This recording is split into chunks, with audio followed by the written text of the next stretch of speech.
When I was younger, my parents used to drive me and my siblings like 6 hours to the middle of nowhere for Christmas with my grandparents. I dreaded that drive every year. Everyone always got into a fight, and eventually it ended with us playing The Quiet Game, which is like one of the worst games ever made.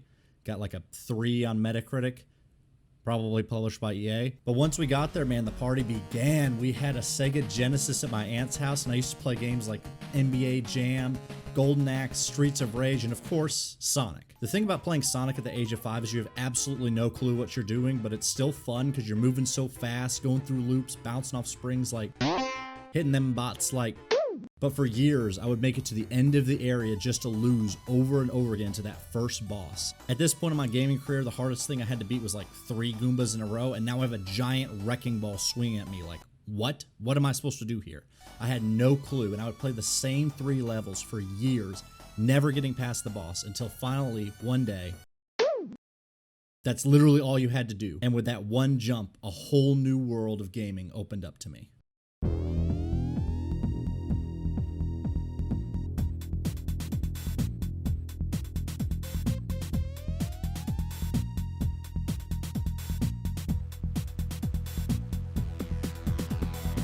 Boss fights can either be the best thing or the worst thing about a video game. When used properly, they're the perfect way to challenge players on what they've learned up to that point.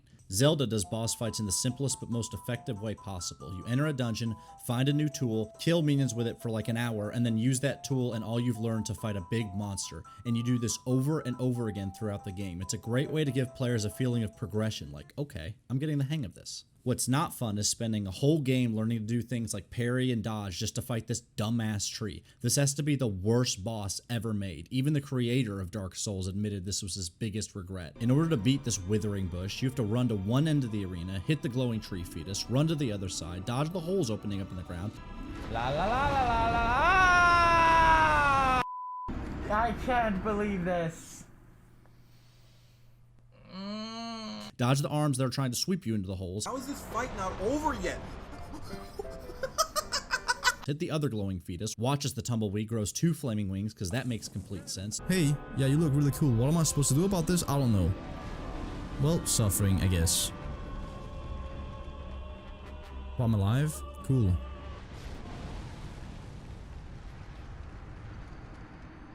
Dodge more holes, and then land a perfectly timed jump in a game where jumping is probably the most annoying part of the game.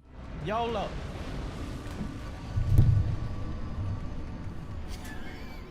Oh, and if you die, don't worry. You'll have plenty of time to contemplate how fucking ass this all is while you walk all the way back to the arena over and over again. I hate everything. Oh my god. Suck a big penis. Another thing that will absolutely ruin boss fights is RNG, and I know what you're thinking. Hello, McFly. This is YouTube, not your 10 a.m. finance meeting. Why are you using an acronym right now? Is this better? Devs use RNG as a way to program things like the odds of an attack hitting or missing you, the order that an enemy uses a moveset, stuff like that. Why is this a bad thing? Well, when you leave a big part of your game up to chance, and my keeper can't even make the simplest fucking save in the world, it kinda sucks the fun right out of everything. Fighting games and turn-based combat are plagued by RNG. Just when you think you finally beat a villain, do the fucking flying kick! Oh, you fucking asshole! Get him! Fucking spears! he fucks you. So what do most players end up doing?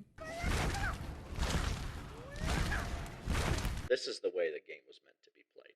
One of my favorite moments in all of gaming is fighting the blue guy in Portal 2. He spends half the game pretending to be your friend, then right in the middle is like, psych, I'm the bad guy, turns the villain from the first game into a potato. Oh, hi. So, how are you holding up?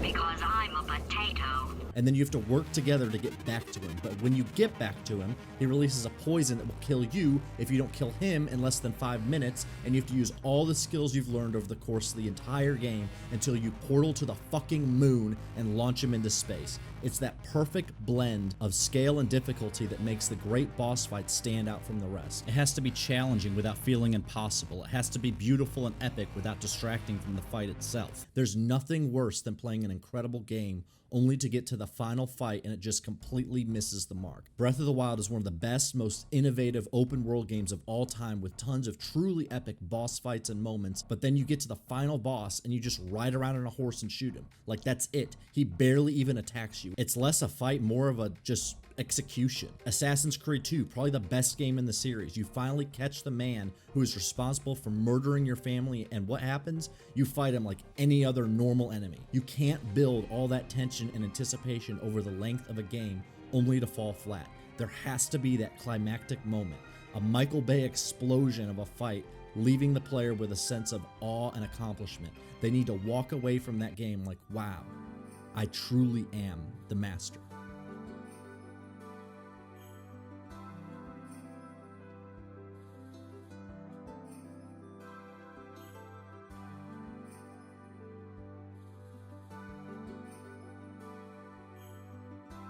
Thanks for watching, guys. This is the first ever video I've made that's not a montage of clips or a YouTube short. I've really worked hard on it. I hope you liked it. If you liked it, leave me a like and maybe comment below on what you liked about it. I'm going to try and release a video like this every 2 to 3 weeks, depending on what time I have, because I do have a day job. And if you want to see more like this, leave me a follow. Until then, I'll see you next time.